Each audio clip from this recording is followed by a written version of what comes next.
Come back to peluang makro news. Ya, ini udah mungkin kelima ya di tahun ini kita berjumpa atau ke-14 sejak episode pertama kita rilis ya. Hari ini saya nggak sendirian. Ya, hari ini saya bersama dengan Bro Jason. Halo Bro Jason. Halo Bro Kevin, apa kabar? Iya, baik Bro Jason. Oke, kita melihat situasi pasar seminggu ini mungkin agak roller coaster ya, Bro Jason ya, kalau kita bisa Iya. lihat selama seminggu ini. Ya. Dan kita nggak kalah penting, kita hari ini akan membahas salah satu topik yang mungkin teman-teman juga akan bertanya-tanya gitu ya. Di mana di minggu lalu Trump akhirnya memutuskan Kevin Warsh sebagai suksesor dari Jerome Powell menjadi ketua The Fed. Nah, ini sebenarnya cukup mengejutkan ya, teman-teman, karena ekspektasinya dulu kalau kita lihat sepanjang tahun lalu Trump itu kelihatannya lebih condong kepada Kevin Hassett ya, Kevin Hassett. Tetapi akhirnya yang diputuskan adalah Kevin Warsh dan dia akan menggantikan eh, Jerome Powell di Mei 2026. Nah, ini kan membuat pergeseran ya di teman-teman dari lanskap ekonomi ya, terutama di kebijakan moneter ya di bank sentral. Kira-kira siapa sih? Semua orang pasti bertanya-tanya siapakah Kevin Warsh ini dan bagaimana nanti dia akan memimpin The Fed ya dari Mei sampai seterusnya sampai 5 tahun ke depan ya. Nah, ini mungkin kita kasih biografi sedikit sebagai tentang Kevin Warsh terlebih dahulu ya. Jadi Kevin Warsh ini adalah seorang yang bukan pertama kali menjadi gubernur The Fed ya. Jadi si Kevin Warsh ini dulu juga sudah pernah menjadi gubernur The Fed ya. Itu di eranya Presiden George W. Bush. Nah, dia yang memilih si Kevin Warsh ya itu di tahun 2006 ya. Jadi dia menjabat dari tahun 2006 sampai 2011. Dan dia itu adalah gubernur The Fed termuda sepanjang sejarah. Jadi dia waktu itu ketika dia dilantik di 2006 itu usianya masih 35 tahun dan dia menjadi gubernur The Fed termuda. Nah, ini yang menjadi pertanyaan sekarang adalah menjadi kontroversial karena dulu si Kevin Warsh ini terkenal hawkish, teman-teman.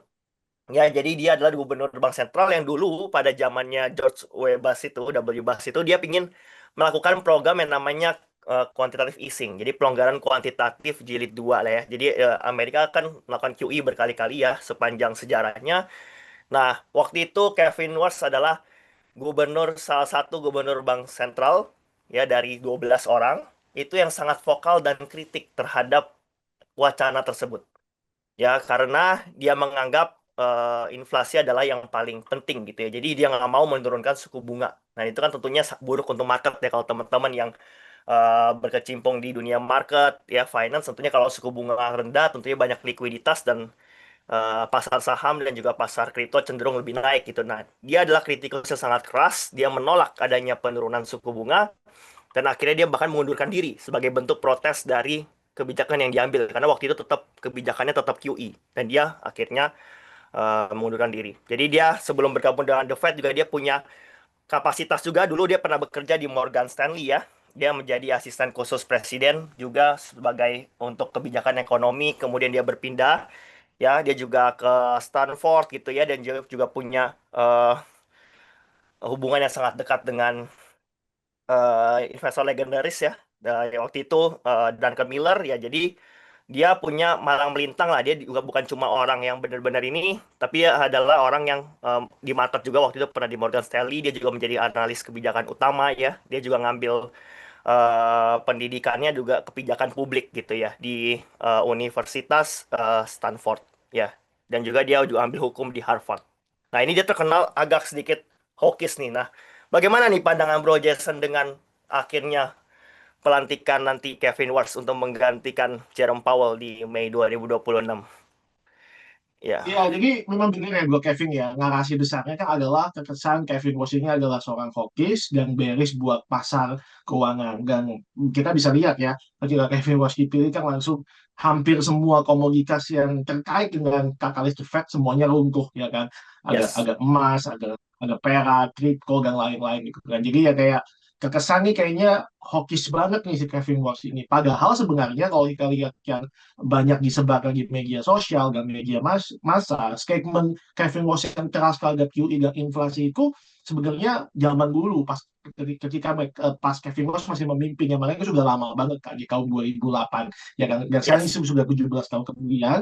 Kalau misalnya Bro Kevin lihat statement dia akhir-akhir ini, ya sebenarnya dia sudah mulai kasih sayap-sayap nih untuk dia bisa rekat. Salah satunya Ya. terkait inflasi. Ya memang dia setuju bahwa the Fed harus independen dan dia nggak boleh pangkas suku bunga kalau cepat. Cuman dia sekarang sudah mulai berulang-ulang ngomong bahwa dengan adanya AI, robotik, dan automation, dia melihat potensi yang sangat amat besar bahwa produksi Amerika Serikat akan meningkat sangat pesat tanpa menaikkan cost. Jadi dia melihat akan ada efek, bahasanya Kevin Walsh ya, disinflationary period. Dan bahkan Kevin Walsh bilang kalau nanti AI dan automation itu membuat produksi sangat efisien dan membuat harga-harga barang sampai turun karena ongkosnya murah, ya kan. Jadi the Fed harus tanda kutip melakukan rate cut supaya tidak memasuki deflationary spiral. Jadi ya Kevin Ross sudah mulai kasih sayap nih, ya kan. Memang benar secara sejarah dia mengenakan QE, dia mengenakan rate cut yang agresif, bahkan dia mengenakan juga bahwa the Fed punya balance sheet yang tebal ya. Maksudnya dia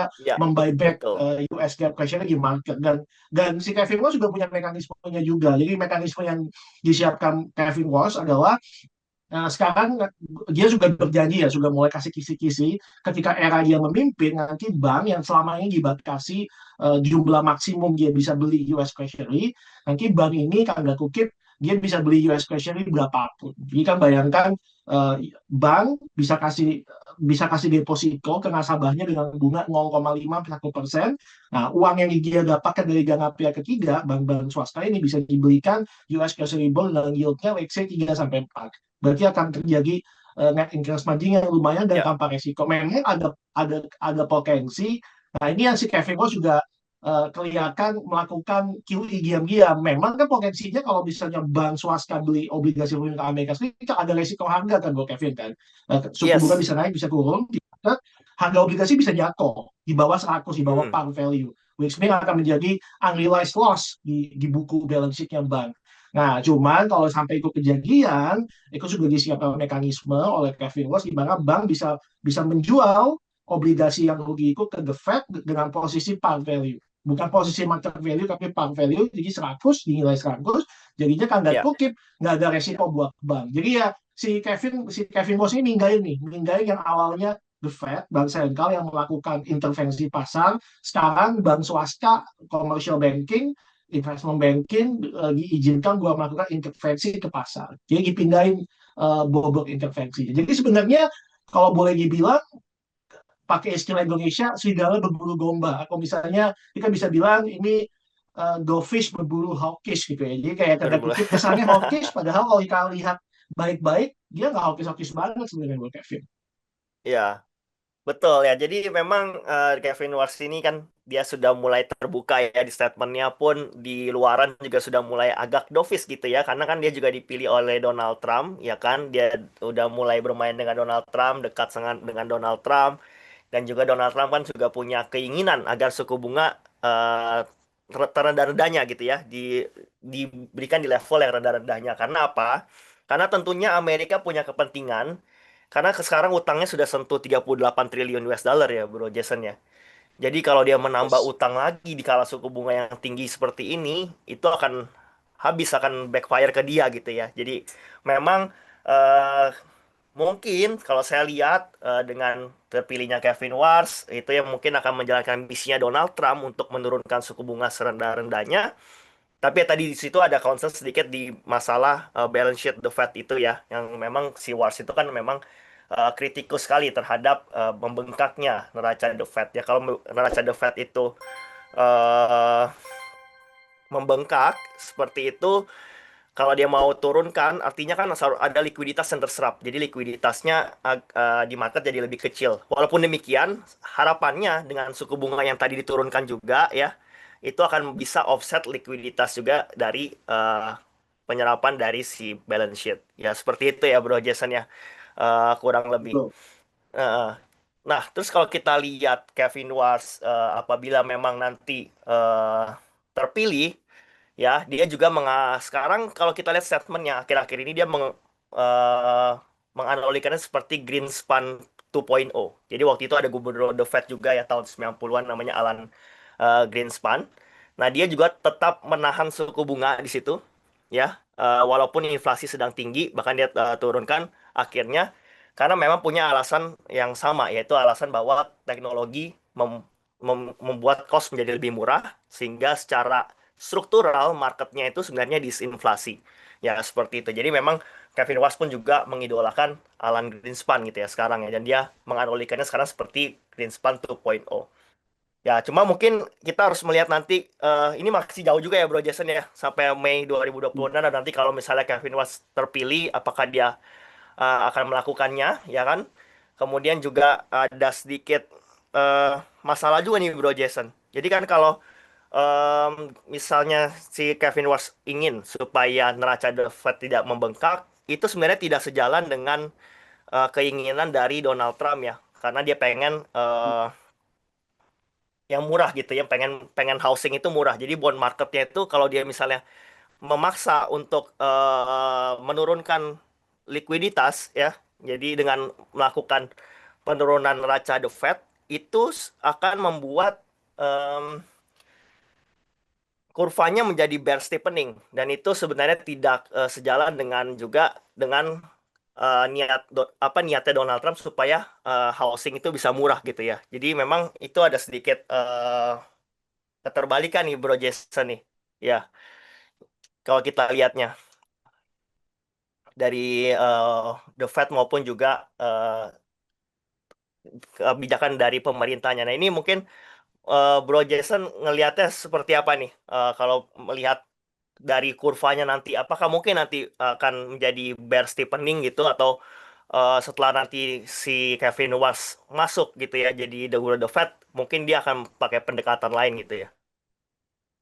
Ya, benar sih. Memang terkesan kan masih ada beberapa katalis ya, Bro Kevin, yang mungkin masih Ya, perlu penjelasan lebih lanjut. Contohnya tadi kan masalah kita tahu Kevin Ross itu sangat anti dengan intervensi pasar dan menggelembungkan ya, balance sheet the Fed dengan melakukan pembelian obligasi. Itu kan sampai sekarang kan belum ada statement kayak gitu. Kalau masalah rate cut, dia sudah open nih, dia sudah ada statement. Tadi kan dia ya, sempat bilang bahwa ya AI robotik bisa bikin ya, disinflation, jadi kita bisa rate cut. Itu sudah ada terbuka. Masalah kripto pun juga dia sebenarnya juga menyerang. Dia bilang kripto itu adalah salah satu aset yang bagus, dan dia nggak melihat kripto sebagai kompetitor dari US dollar, dia melihat kripto sebagai substitusi dari US dollar. Jadi dia melihatnya kayak, oh ini komplementer sifatnya. Jadi bukan bukan hmm, kayak saingan dollar versus Bitcoin. Dan juga dia juga lihat Bitcoin itu adalah sebagai check and balance juga buat para pengambil kebijakan moneter dan juga kebijakan fiskal. Karena kalau misalnya terlalu serampangan mengambil kebijakannya, orang akan beralih ke Bitcoin. Ya kan? Jadi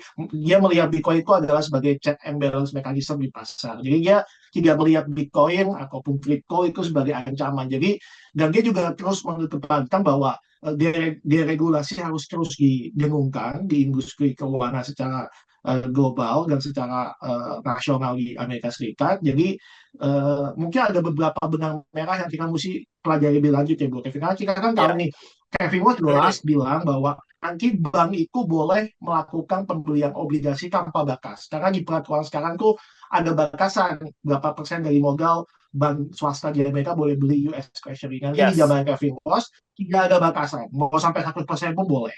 Dan tidak ada potensi kerugian, karena kalau sampai rugi, obligasinya bisa dijual ke The Fed atau bisa di-switch ke The Fed dengan nilai par value. Nah, bayangkan Donald Trump juga punya plan buat melakukan stablecoin besar-besaran supaya ada mass market adoption dari level stablecoin, dan semua stablecoin nanti mungkin ada beberapa bank yang launching, dan bank itu kan ada kutip megang stablecoin, nggak ada resiko rugi ketika mereka dapat deposit nasabah dalam bentuk stablecoin, uang yang di dana pihak ketiga yang masuk bisa langsung ditembak ke US Treasury ya, kan, dan dia dapat hmm, margin, dapat selisih bunga, dan nggak ada resiko karena the Fed siap ngambung di posisi par value. Jadi ada banyak pertanyaan memang terkait apakah nanti best capnya atau enggak. Tapi kalau lihat garis capnya yang sudah mulai go face sedikit direkap dan sudah ya, mulai kasih mekanisme yang mungkin sebelumnya nggak ada di rezim sebelumnya, salah satunya tadi bank boleh beli US Treasury unlimited dan dijamin kalaupun sampai rugi bisa switching ke melalui mekanisme yang disiapkan The Fed dengan posisi par value. Rasa-rasanya kayaknya nanti bakal ada sesuatu nih yang menjadikan jalan tengah antara kemauan Donald Trump dan juga kemauan The Fed. Jadi istilahnya kayak independen tapi tetap juga sejalan dengan maunya Donald Trump. Jadi menurut gua sih ada harapan lah. Kayaknya ada mekanisme yang disiapkan terkait masalah itu, gue Kevin.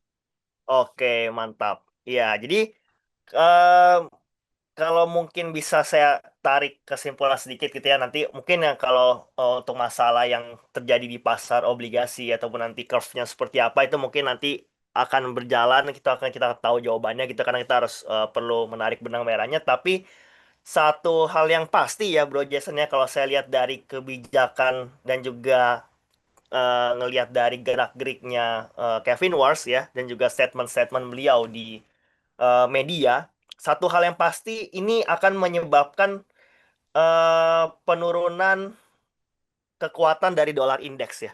Jadi di mana US dollar kemungkinan akan melemah ya Bro Jason ya. Kalau kita lihat, kalau saya lihat dari em, kebijakan-kebijakannya tadi ya dengan adanya kritikus dia terhadap neraca The Fed, kemudian juga keinginan dia untuk seperti Greenspan 2.0. Ini kan bisa harusnya impact-nya ke depannya adalah DXY bisa melemah lagi. Dan tentunya ini akan sangat menguntungkan juga ya untuk komoditas ya. Jadi di mana komoditas sebagai salah satu hedging gitu ya terhadap pelemahan USD ini mungkin bisa jadi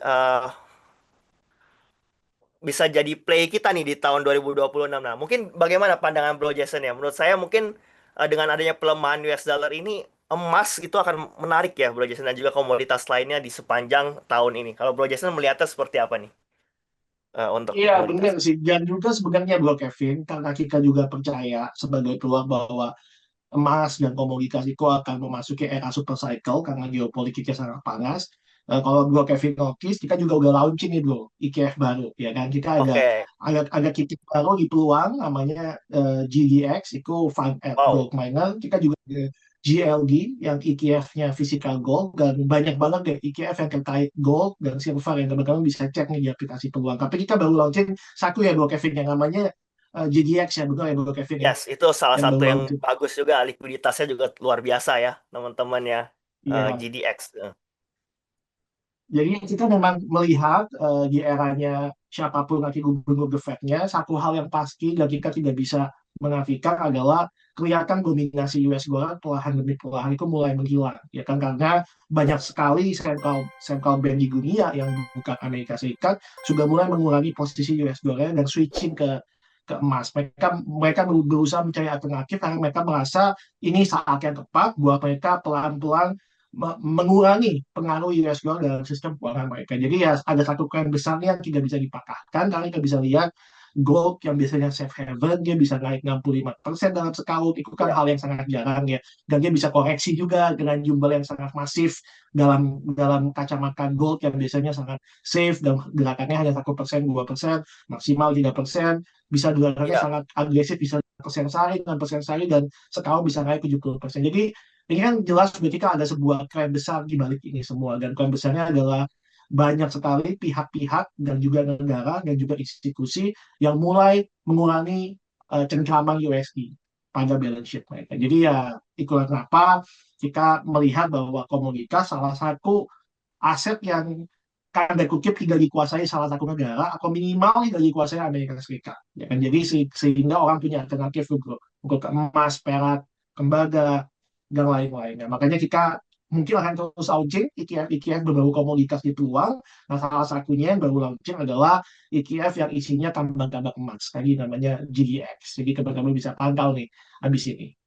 oke, mantap. Jadi kita bisa expect juga dan kalau teman-teman lihat historical, ya dari historical apabila memang terjadi seperti ini, biasanya pelemahan dolar indeks itu bisa sampai 30% dalam 5 tahun. Jadi memang ini sudah struktural dari nature dari marketnya juga bahwa pelemahan USD ini nampaknya adalah struktural secara market. Ya, jadi sekarang kurang lebih pelemahan dolar indeks sepanjang tahun ini baru 12%, jadi masih ada room lagi kalau kita mengacu pada historical itu kurang lebih 30% dalam 3 sampai 5 tahun. Nah, makanya ini adalah salah satu peluang yang besar juga ya dengan adanya gold ETF yang sudah launching di peluang yaitu GLD. Jadi teman-teman jangan eh, lupa juga gitu ya untuk diversifikasi. Kita lihat komoditas masih oke. Ya, ke depannya khususnya emas.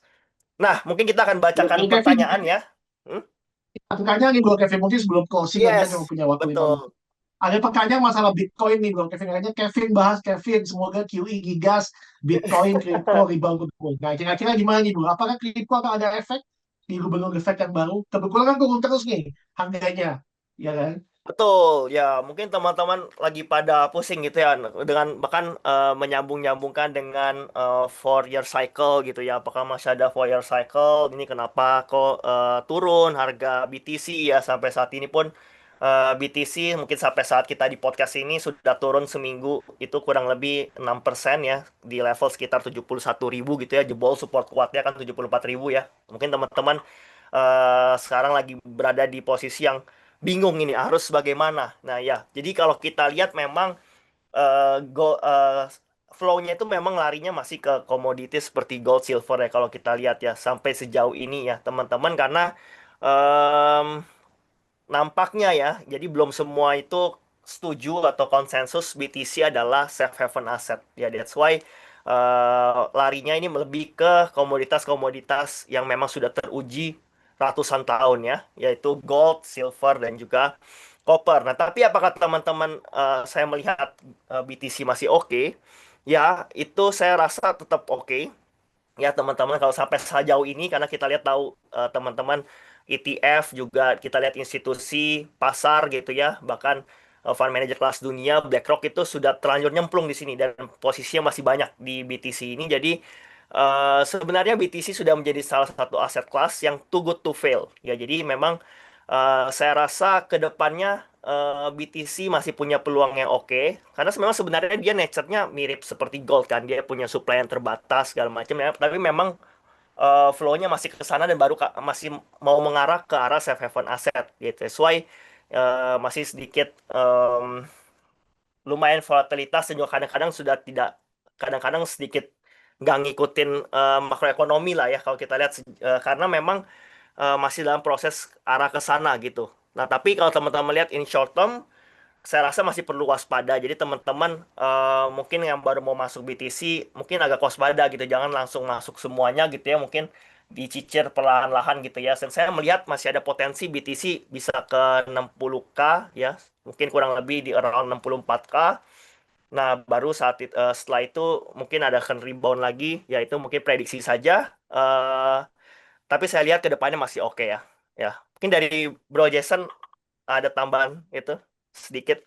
Ya, mungkin terakhir terkait Bitcoin gini ya. Maksudnya kita kan lihat kalau pasar itu bullish dan bullishnya itu dipompa oleh banyak referensi itu terjadi di semua aset. Kita Ya, melihat ini belum lama ini di pasar Indonesia terkait MSCI karena banyak saham eh, dipompa oleh referensi. Tiba-tiba ada terjadi sebuah event likuiditas yang akhirnya ada auto margin call dan kita bisa lihat buku waktu buat rebound. Karena buku buku reorganisasi dari beberapa pihak, buku financing baru juga untuk beberapa margin player di bursa. Dan ini juga kejadian. Sebenarnya kan koreksi ini atau bayarnya hilang itu kejadian setelah 10-10 ya buat Kevin ya. Waktu itu ada ya, event likuiditas terbesar 10 Oktober, banyak orang collect di sana, banyak margin player juga ke wipe out dan tengah liquid saat itu dan setelah itu kelihatan sekali setiap kali ada reboundnya nggak bisa lama dan kelihatan ya, kita bisa bilang terasa seperti kering ya setiap kali ada koreksi itu nggak ada rebound yang langsung bayar yang langsung yang masuk baik di pasar Asia maupun pasar US ya jadi dan institusinya pun juga kemarin sempat ada event likuiditas juga di saham di komoditas emas dan perak. Perak itu kan adalah paper silver ya, paper silver, emas juga ya, paper gold yang dijadikan future dan acuan. Itu kan bukan serta-merta akan ada physical delivery dari setiap kontrak future yang dibeli di pasar silver dan pasar emas itu semua kan hanya paper claim dan ada peran spekulator di sana, ada peran leverage di sana dan ketika di tengah trading session waktu itu kenapa emas sama perak bisa jatuh jam 2 siang di tengah trading session pasar Amerika di Chicago Mercantile Exchange tiba-tiba mereka menaikkan margin requirement buat gold sama silver langsung banyak orang kena margin call menjelang weekend habis itu kita bisa lihat walaupun memang ada rebound di silver dan emas cuman kelihatan lebih volatil ya pada biasanya jadi ya poinnya adalah ketika ada event likuiditas besar seperti yang terjadi di kripto, saham, dan komoditas, mungkin butuh waktu buat Bitcoinnya rebound ya buat Kevin aja. Jadi kita Ya, berharap mungkin dengan adanya The Fed yang baru, Kevin Walsh mungkin dia bisa punya solusi nih. Karena emang mau bagaimanapun suka nggak suka, kita butuh likuiditas kan untuk ya. mempompa pasar. Ya, kita berharap nanti di eranya The Fed yang baru, dia punya sebuah kebijakan yang kreatif atau mungkin inovatif terkait masalah likuiditas ini, bro. Ya, betul. Selagi juga menunggu undang-undang untuk digital aset yang lagi dibahas juga di DPR-nya AS ya, dan juga undang-undang mungkin untuk government US untuk bisa mulai mengaplikasikan BTC sebagai national reserve. Nah, itu akan ada nanti di mungkin di second half 2026 ini ya. Oke. Ya mungkin itu aja dari kita ya Bro Jason ya di podcast hari ini. Ya, mungkin setelah ini kita akan ada sedikit weekly ahead gitu ya, apa saja yang perlu kita pantau sebentar selama seminggu ke depan. Ya, mungkin kita lihat di minggu ini kalender ekonomi penting yang perlu teman-teman perhatikan adalah di tanggal 11 Februari akan ada rilis data NFP, teman-teman. Kemudian juga di tanggal 13 rilis data CPI. Cuma ini memang sifatnya masih tentatif karena kalau teman-teman ketahui juga saat ini US kan kemarin sudah sedang mengalami government shutdown dari tanggal 31 baru 4 hari kemudian kemarin baru saja Donald Trump tanggal 4 ya Februari baru akhirnya mengesahkan undang-undang baru untuk end government shutdown sehingga ini masih mengganggu perilisan data-data ya cuma secara jadwal harusnya NFP bisa dirilis tanggal 11 Februari dan juga inflasi di AS CPI bisa dirilis tanggal 13 Februari. Namun kita akan menunggu informasi lebih lanjut dari eh, Badan Pusat Statistik di AS. Apakah jadi untuk merilis data ini apa tidak gitu ya. Sementara untuk earnings ya kita lihat di minggu depan teman-teman akan ada perilisan laporan keuangan dari beberapa perusahaan yang penting ya. Kita teman-teman lihat di sini Coinbase yang akan melaporkan rilis kinerja keuangannya, kemudian ada McDonald, kemudian ada T-Mobile ya, ada beberapa perusahaan lainnya juga yang besar yang teman-teman bisa perhatikan ya. Kurang lebih itu untuk hari ini. See you on the next episode teman-teman. Ya, bye-bye dan happy cuan buat kita semua. Salam cuan.